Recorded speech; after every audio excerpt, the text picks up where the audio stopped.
السلام علیکم ورحمۃ اللہ وبرکاتہ نحمدہ ونصلی علی رسولہ الکریم اما بعد فاعوذ باللہ من الشیطان الرجیم بسم اللہ الرحمن الرحیم سورۃ البقرہ آیت نمبر 37-38 فتلقّى پس سیکھ لیے لام کاف یا اس کا روٹ ہے، اس کا لفظی معنی ہے حاصل کر لینا۔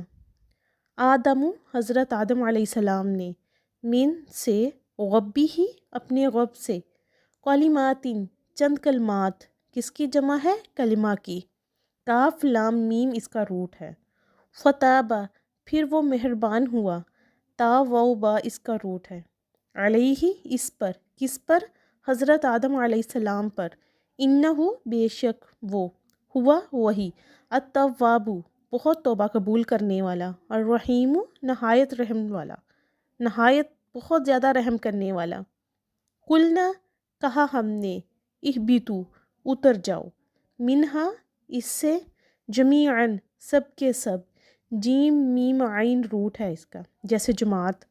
فَإِمَّا پس اگر، یأتینکم آئے تمہارے پاس، حمزہ تا یا اس کا روٹ ہے۔ یأتینکم لفظ کو دیکھیں، یأتی اور یأتینکم میں نون آگے ہے شد والا۔ یہ جو نون شد والا آگے ہے اس کا معنی ہے شدت، یہ کسی لفظ میں شدت یا زور لگانے کے لیے آتا ہے، اس کو نون ثقیلہ بولتے ہیں۔ یہ جو نون آ گیا ہے نا ایکسٹرا، اس کو نون ثقیلہ بولتے ہیں۔ ثقیل غذا کو کہتے ہیں، کس کو کہتے ہیں؟ غذا کو، بھاری غذا کو۔ تو یہ لفظ کو بھاری کیوں کیا جاتا ہے، کیوں سٹرونگ کیا جاتا ہے؟ شدت کے لیے، کسی چیز میں زور پیدا کرنے کے لیے، کسی بات میں زور پیدا کرنے کے لیے، شدت پیدا کرنے کے لیے۔ اب آپ دیکھیں کہ عربی زبان میں کتنی چیزیں ہیں، کتنے الفاظ ہیں لفظ میں زور ڈالنے کے لیے۔ یہ زبان کی خاص خصوصیت ہے کہ جب کوئی بات کہنی ہو تو آپ کو خود ہی چیخنے کی ضرورت نہیں ہے، الفاظ کے اندر ایسے ہنٹس موجود ہیں، اگر آپ تھوڑی سی سینس ہو تو غور کرنے سے خود ہی پتہ چل جاتا ہے کہ یہاں کوئی بات زور دے کر کہی جا رہی ہے۔ وَإِمَّا يَأْتِيَنَّكُمْ پس پھر آئے تمہارے پاس، تو یہاں توجہ کی ضرورت ہے کہ کیا آیا ہمارے پاس؟ منی میری طرف سے، ہدن کوئی ہدایت، فمن تو جس نے، تابعہ پیروی کی، تابعین اس کا روٹ ہے، ہدایہ میری ہدایت کی، یہاں پر یا کا مطلب ہے میرا۔ فلا تو نہ خوف کھاؤ، خوفن کوئی خوف نہیں ہوگا، علیہم اوپر ان کے، کن کے؟ جو ہدایت کی، پیروی کی، ولا اور نہ ہم وہ، یحزنون حازانون اس کا روٹ ہے، یحزنون وہ غمگین ہوں گے۔ فَتَلَقَّى آدَمُ مِن رَبِّهِ کلمات فَتَابَ عَلَيْهِ پھر سیکھ لیے آدم علیہ السلام نے اپنے رب سے چند کلمات، تو اللہ تعالیٰ نے اس کی توبہ قبول کر لی۔ اس کی وضاحت سورۃ الاعراف میں ہے، جب حضرت آدم علیہ السلام نے اللہ تعالیٰ کا حکم عطاب سنا، جنت سے باہر آ گئے تو سخت پشیمانی اور ندامت پیدا ہوئی کہ میں نے یہ کیا کیا، مجھ سے کیسی خطا سرزد ہو گئی کہ میں نے اللہ کے حکم کی خلاف ورزی کر ڈالی۔ لیکن ان کے پاس توبہ و استغفار کے لیے الفاظ نہیں تھے، وہ نہیں جانتے تھے کہ کن الفاظ میں اللہ تعالیٰ سے معافی مانگیں، کن الفاظ میں اللہ تعالیٰ سے معافی چاہیں۔ اللہ کی رحمت یہ ہوئی کہ اس نے الفاظ اپنے خود تلقین فرما دیے۔ اللہ کی شان رحیمی ہے۔ توبہ کی اصل حقیقت انسان کے اندر گناہ پر ندامت کا پیدا ہو جانا ہے۔ اقبال نے کیا کہا ہے؟ موتی سمجھ کے شان کریمی نے چن لیے، قطرے جو تھے میرے عرق انفعال کے، یعنی شرمندگی کے باعث میری پریشانی پر پسینے کے جو قطرے نمودار ہو گئے، میرے پروردگار کو وہ اتنے عزیز ہوا کہ اس نے انہیں موتیوں کی طرح چن لیا۔ حضرت آدم و حوا کو جب اپنی غلطی پر ندامت ہوئی تو یہ وہ گریہ زاری میں مشغول ہو گئے۔ اس حالت میں اللہ تعالیٰ نے انہیں اپنی رحمت سے چند کلمات القاء فرمائے جن سے ان کی توبہ قبول ہوئی۔ وہ کلمات سورۃ الاعراف میں آئے ہیں، اے ہمارے رب، ہم نے اپنی جانوں پر ظلم کیا ہے، اور اگر تو نے ہمیں بخش نہ دیا اور ہم پر رحم نہ فرمایا تو ہم ضرور خسارہ پانے والوں میں ہو جائیں گے، تباہ و برباد ہو جائیں گے۔ اس مقام پر شیطانیت اور آدمیت کا فوری تقابل موجود ہے۔ غلطی ابلیس سے بھی ہوئی، اللہ کے حکم سے سرتابی ہوئی، لیکن اسے اس پر ندامت نہیں ہوئی، بلکہ وہ تکبر کی بنا پر مزید اکڑ گیا تھا، انا خیر منہ و سرکشی کا راستہ اختیار کیا۔ دوسری طرف غلطی آدم سے بھی ہوئی، نافرمانی ہوئی، لیکن وہ اس پر پشیمان ہوئے اور توبہ ہوئی اور توبہ پھر قبول بھی ہوئی، ورنہ کوئی انسان گناہ سے اور معصیت سے مبرہ نہیں ہے۔ رسول اللہ صلی اللہ علیہ وآلہ وسلم کی ایک حدیث ہے، آدم کی تمام اولاد خطا کار ہے، ان خطا کاروں میں بہتر وہ ہیں جو توبہ کر لیں۔ حضرت آدم علیہ السلام سے غلطی ہوئی، انہیں اس پر ندامت ہوئی، انہوں نے توبہ کی، اللہ تعالیٰ نے ان کی توبہ قبول فرما لی۔ انہ هو التواب الرحیم، یقیناً وہی تو ہے توبہ کا بہت قبول کرنے والا، بہت رحم فرمانے والا۔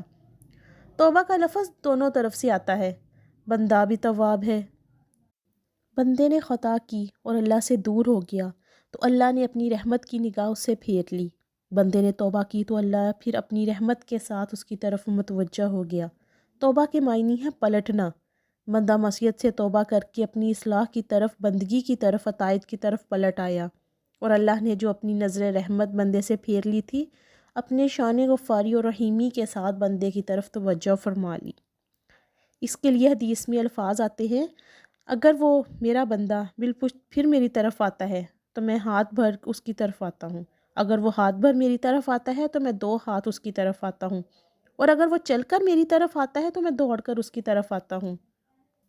وہ تو تواب ہے، بس فرق یہ ہے کہ تابہ بندے کے لیے آئے گا تو الا صلہ کے ساتھ آئے گا، جیسے انی تبتو الیکا، اور جب اللہ کے لیے آئے گا تو اعلیٰ کے صلہ کے ساتھ تابہ اعلیٰ آئے گا، جیسے آیت میں ہے اللہ کی شان بہت بلند ہے، انسان توبہ کرتا ہے تو اس کی طرف توبہ کرتا ہے، جب اللہ کی شان یہ ہے کہ وہ بندے پر توبہ کرتا ہے۔ قُلْ نَهْبِطُوا مِنْهَا جَمِيعًا، ہم نے کہا تم سب کے سب یہاں سے اتر جاؤ۔ اب یہاں لفظ اہبطوا آیا ہے جو اس سے پہلے بھی آیا ہے۔ جو حضرات یہ سمجھتے ہیں تخلیق آدم آسمانوں پر ہوئی ہے اور وہ جنت بھی آسمانوں پر ہی تھی، یہاں حضرت آدم علیہ السلام آزمائش یا تربیت کے لیے رکھے گئے تھے۔ وہ اہبطوا کا ترجمہ کریں گے کہ انہیں آسمان سے زمین پر اترنے کا حکم دیا گیا، لیکن جو لوگ سمجھتے ہیں کہ حضرت آدم علیہ السلام کو زمین پر ہی کسی بلند مقام پر رکھا گیا تھا، وہ کہتے ہیں کہ اہبطوا سے مراد بلند جگہ سے نیچے اترنا ہے، نہ کہ آسمان سے زمین پر اترنا۔ وہ آزمائشی جنت کسی اونچی سطح مرتفع پر تھی، وہاں پر حکم دیا گیا کہ نیچے اتر آؤ اور جاؤ، اب تمہیں زمین پر ہل چلانا پڑے گا اور روٹی حاصل کرنے کے لیے محنت کرنا پڑے گی۔ یہ نعمتوں کے دسترخوان یہاں بچھے ہوئے تھے، اب وہ تمہارے لیے نہیں ہیں۔ اس معنی میں اس لفظ کا استعمال اسی سورۃ البقرہ کے 7ویں رکوع میں ہوا ہے، اہبطوا مصرا فإن لكم ما سألتم فإما يأتينكم مني هدى فمن تبع هداي فلا خوف عليهم ولا هم يحزنون۔ تو جب بھی آئے تمہارے پاس میری جانب سے کوئی ہدایت، تو جو لوگ میری اس ہدایت کی پیروی کریں ان کے لیے نہ کوئی خوف ہوگا اور نہ وہ حزن سے دوچار ہوں گے۔ یہ ہے علم انسانی کا دوسرا گوشہ، یعنی علم بائیولوجی، ریویلڈ نالج۔ اس چوتھے رکوع کا حسن ملاحظہ کیجئے کہ اس کے شروع میں علم بالحواس یا اکتسابی علم، ایکوائرڈ نالج کا ذکر ہے، جو پوٹینشنلی حضرت آدم علیہ السلام میں رکھ دیا گیا اور جسے انسان نے پھر اپنی محنت سے، اپنے حواس اور عقل کے ذریعے سے آگے بڑھایا۔ یہ علم مسلسل ترقی پذیر ہے اور آج مغربی اقوام میں ہم اس سے بہت زیادہ آگے ہیں۔ کبھی ایک زمانے میں مسلمان بہت آگے نکل گئے تھے، لیکن ظاہر ہے کہ اس کی دنیا میں عروج تو انہی کو ہوگا جنہیں سب سے زیادہ اس کی آگہی حاصل ہوگی۔ البتہ وہ علم جو آسمان سے نازل ہوا وہ عطائی گیون ہے، جو وحی پر مبنی ہے، اور انسان کے مقام خلافت کا تقاضا یہ ہے کہ اللہ تعالیٰ کے جو احکام اس کے آس پاس ہیں، جو اس کے پاس آئے ہیں، وہ جو ہدایات بھی بھیجے، ان کی پوری طرح سے پیروی کرے۔ اللہ تعالیٰ نے واضح فرما دیا کہ جو لوگ میری اس ہدایت پر پیروی کریں گے ان کے لیے کسی خوف اور رنج کا موقع نہ ہوگا۔ صدق اللہ العظیم۔